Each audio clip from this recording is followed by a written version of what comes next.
I'm ABC7 meteorologist Drew Tooma. We are tracking a storm on the East Coast, which will cause some issues, not only with snow, but also intense wind and also some very cold temperatures. We're going to take you into future weather. This is Thursday morning with this storm system right off the coast of New England. And what's going to happen is something called bombogenesis. And that is when a storm rapidly strengthens in a short amount of time. And it will do that right off the coast of Boston some point Thursday morning. And it will bring a lot of snow to portions of New England. Look at expected snowfall out of the system. 3 inches in New York, so not too bad there. The same in Burlington.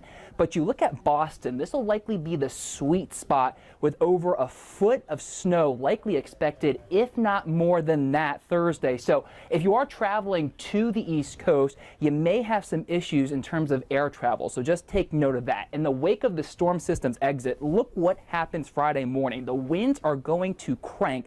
And your morning wind chills across the Great Lakes and in the Northeast. Syracuse 22 below zero, 26 below zero in Burlington, 12 degrees below zero in New York City. Of course, you can always download the AccuWeather app, track the weather not only here locally, but across the entire nation and see the storm system progress into next week.